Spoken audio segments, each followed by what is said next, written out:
hiding? Well, camera hiding. Okay. Okay. Hello and welcome to Miss and Joy's Tarot. I am Miss and Joy. Okay.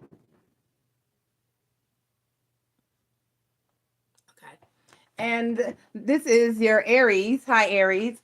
Soulmate connection reading for June. So the way that this reading works is you, Aries, are going to focus on the person that you feel you have that strong bond and soulmate connection with. And then I'm going to I'm going to use my major arcana cards to look into the overall energy of the situation.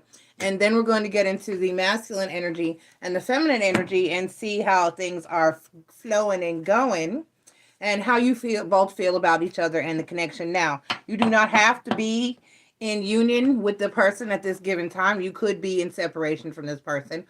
So it doesn't matter as long as you feel that that person is your soulmate.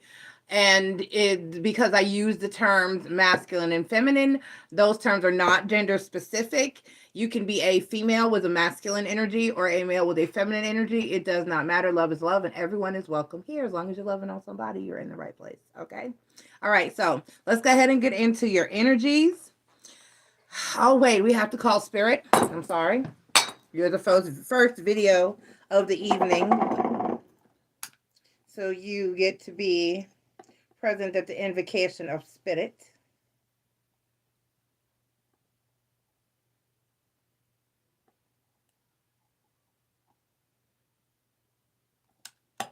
Spirits of the ancestors, gods and goddesses, guardians, and watchers, please be here to deliver a positive and accurate message for all those who come here seeking wisdom and knowledge of us this evening.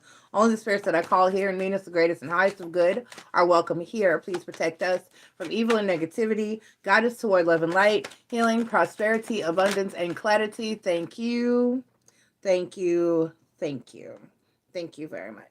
So now that has been done, let's go ahead and get into your energies. We're going to pull one major arcana card. As I said, this speaks to the overall energy or situation of the relationship. Let's go ahead, or the connection, because it may not be current relationship. It may just be a connection. Let's see. And we have the moon card. Ooh. So the moon card talks about hidden. It's first of all, it's Pisces energy. So some of you could be dealing with a Pisces possibly, or you could have strong Pisces in your chart or be dealing with someone who has strong Pisces in their chart. But if not, that is fine.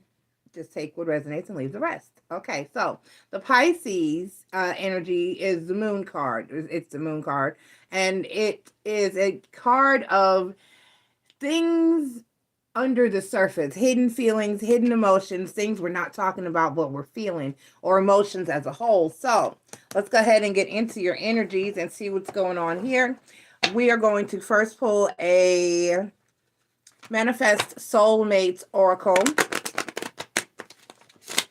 card. We're going to pull a Manifest Soulmate Oracle card.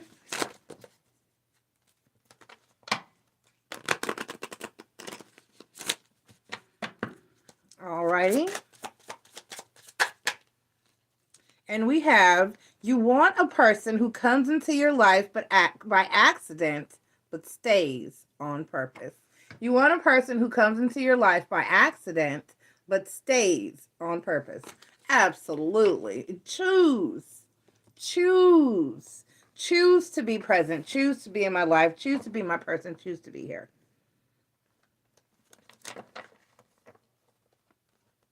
All right, let's go ahead and get into the feminine energies. We're asking for a positive and accurate insight into this Aries soulmate connection for June. Shh.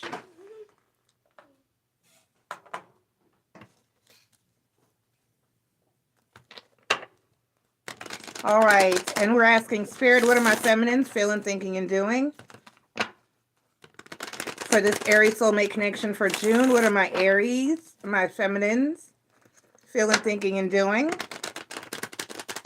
for this Aries soulmate connection for June? What are my Aries feminines feeling, thinking, and doing? Please, Spirit.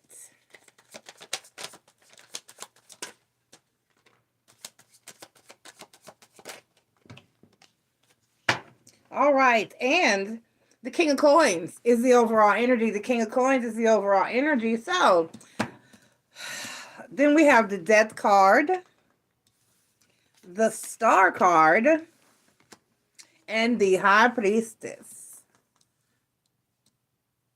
Okay. All right. So let's go ahead and get into our masculine energies. Let us go ahead and get into our masculine energies in this Aries soulmate connection reading for June. We're going to ask Spirit for a positive and accurate insight into the Aries soulmate connection energy for June. Spirit, what are my masculines feeling, thinking, and doing in this Aries soulmate connection reading for June?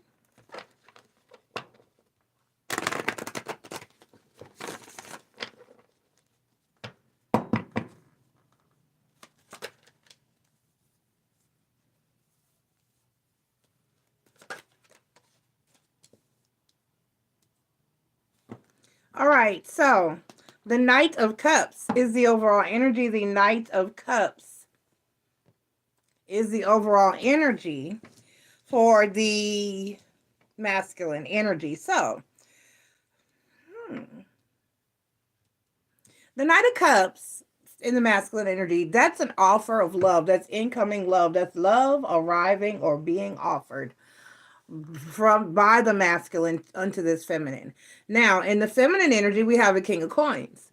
So, as the overall. And I don't usually address the overall energies quite this specifically, but I feel as though there is a meaning behind it, because we have an offer of love, and then we have the feminine from the masculine, and then we have a feminine feeling as though there's a masculine here who is solid, who is stable, and who is abundant, and who is consistent, and who is with it, and who is worthy. And that's an awesome energy. So, I guess in the masculine energy, we have the King of Swords, we have the Queen of Wands, and we have the King of Cups. Okay, I like it. All right, so this is a pretty good energy. This is a pretty good energy. I clarify for all the soulmate readings, so I'm just going to follow suit because there are wonderful ways there was. Okay.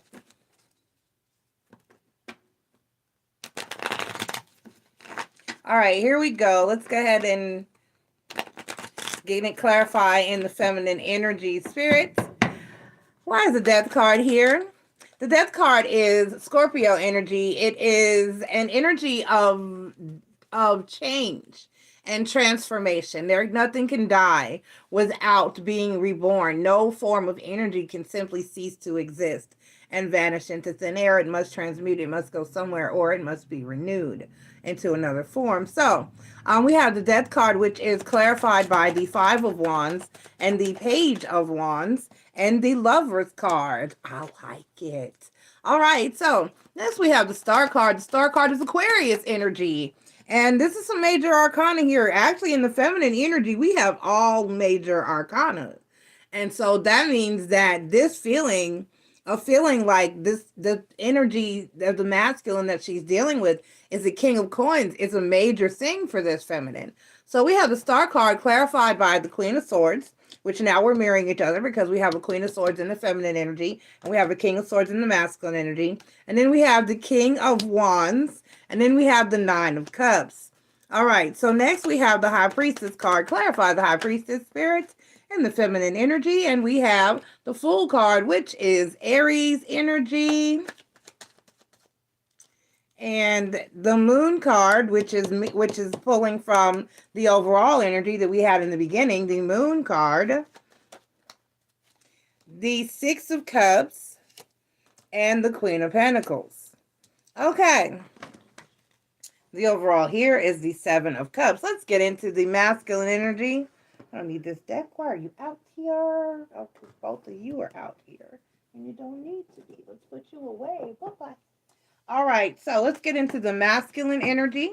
Spirit, we're going to clarify in the masculine energy. We're going to clarify in the masculine energy We're going to clarify in the masculine energy. We're going to clarify in the masculine energy. All right. All right, so we have the King of Swords clarified by it fell right in where it should fall. So that's a sign. We have the King of Swords clarified by the Six of Pentacles, the Death card, which we're mirroring each other with 2 cards now, and then the Wheel of Fortune. We have the Queen of Wands clarified by the King of Pentacles twice. So now we have the King of Pentacles in the masculine energy and as the overall energy for the feminine. And the Strength card, which is Leo energy, which talks about happiness. And the Chariot card. And then we have the King of Cups.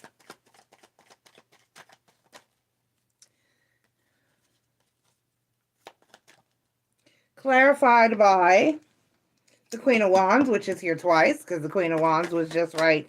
We just clarified that.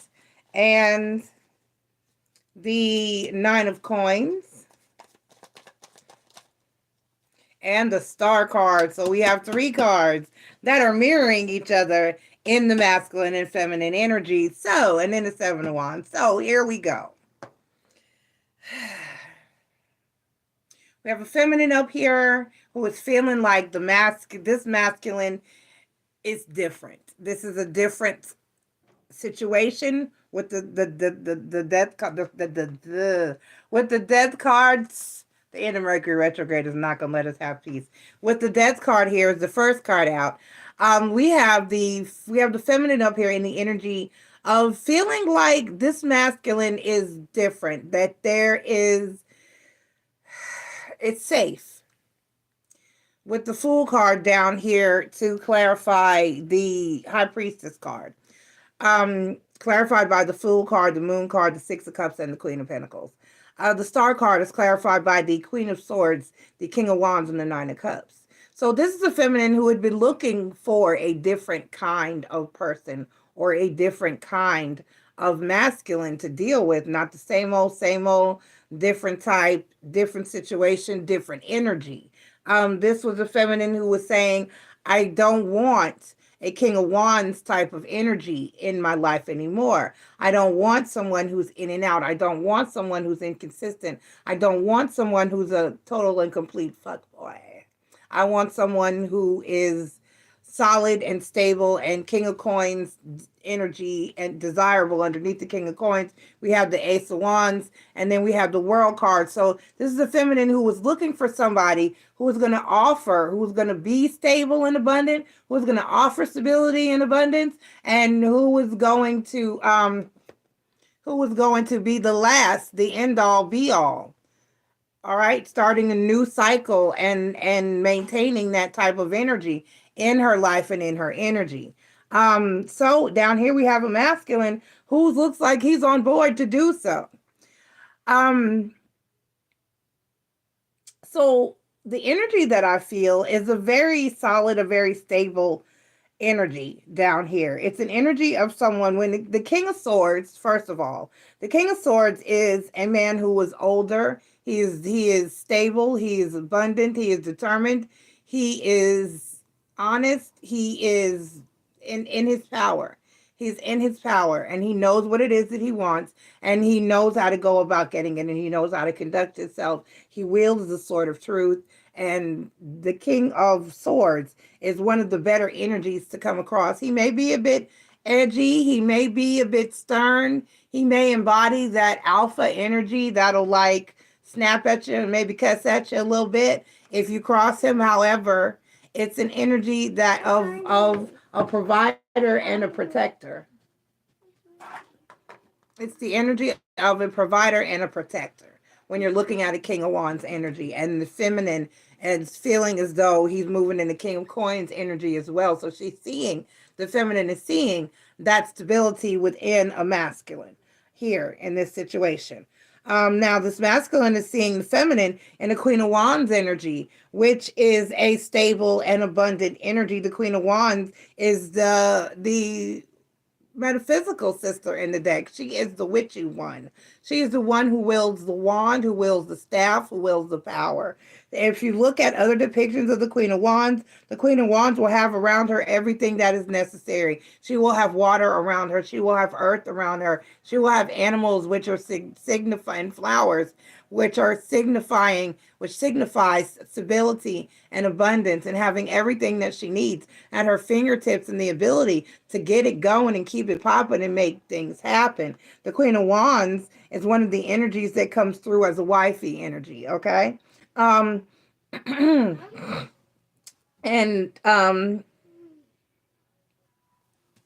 that energy is coming here twice. And then over here we have the King of Cups, which talks about how much love and affection that this masculine has for this feminine. And then once again, that's clarified by the Queen of Wands again, the Nine of Pentacles, which is another card that brings forth an energy of seeing someone in a beautiful, wonderful, stable, abundant, and desirable light. And both with the star card here and both energies, both of you, the masculine and feminine, both feel as though this connection is destined. Like it's destiny, it's kismet, it's meant to be, it fits just right, it feels just right. And that maybe this is the thing or the person that you've been searching for most of your being and existence. And that's an awesome energy to be in. So the star card talks about destiny and hopes and wishes and dreams. So this is like the person that you both have been hoping and wishing and sitting around looking and waiting for. So, but the Six of Pentacles in the masculine energy talks about wanting to give equally to the situation, reciprocity, equal give and take. So, that being said, this is a beautiful read.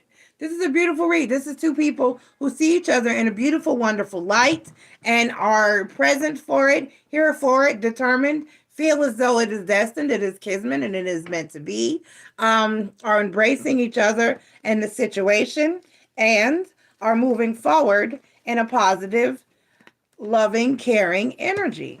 And so the feminine's up here, even though she's had some misguided, unfortunate romantic circumstances in the past, taking a leap of faith and moving forward with this connection.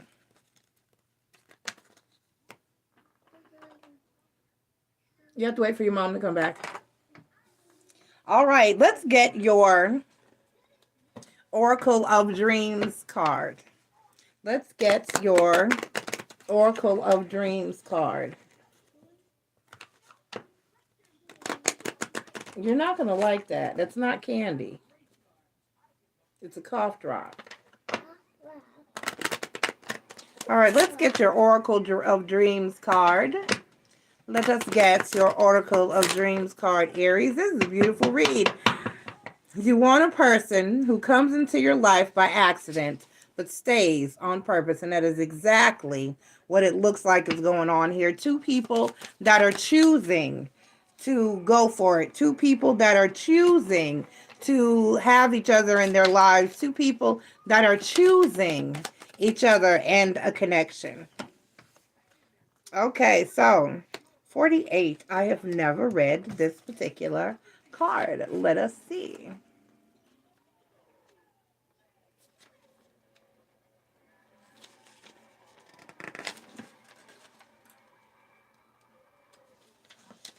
And it shows because I can't get the page open. Choices, risks, and consequences. We may often be intrigued by a what-if scenario. This card depicts curiosity, temptation, and wanting to know. It is natural to want to know or want to try. And the only way to find out is to try. It's through such processes that we can grow and avoid stagnation. But there are causes and effects. Here, a regal queen opens a jeweled egg-shaped treasure from which flies a column of fairies. Glowing like fireflies, they are now free. What is unclear is whether the outcome of their release will be reflected on with fondness or regret. Our acts invariably result in consequences. both good or bad. So there is a balance to be struck. Unless we try, we will never know. And in that turn may be a lost opportunity that will gnaw away if not acted upon. But equally so, are we fully appreciative of the possible repercussions that may result? So we have two people here that where there is a connection forming, and they're both taking a leap of faith and trying. Yes, there are always, when it comes to love, I say you can't call it, and you can't. You can't call it now, and you can't call it 10 years from now. I've seen people be together for 10 and 15 years, and then one person just wakes up one morning and is someone that their partner doesn't recognize and becomes different and changes on the person. People change. People do change. And so you can't call it now or 15 years from now.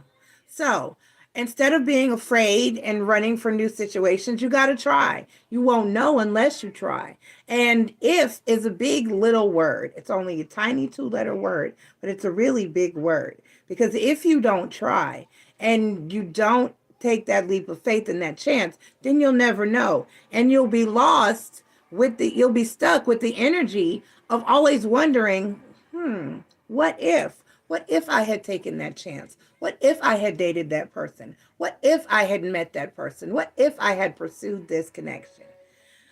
But if you try, even if you fail, then you'll know for sure what can and will occur. Okay? All right. So let's get one last thing I've been doing for all my reads is an excerpt from the Peace Book. It is a book that with teachings from the great minds of all times. And I'm going to flip to a page from the Peace Between Lovers section for you, my Aries.